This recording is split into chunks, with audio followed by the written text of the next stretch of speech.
Hello, in front of me I've got NUKI 3. In this video I'll show you how to pair it with smartphone. In the beginning, let's download and install NUKI app.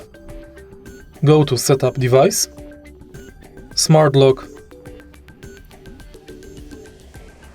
Setup Smart Lock, Confirm, enter your name,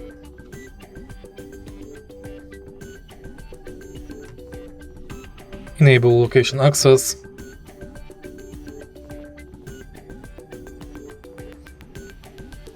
and now hold down the button on your NUKI Smart Lock for at least 5 seconds.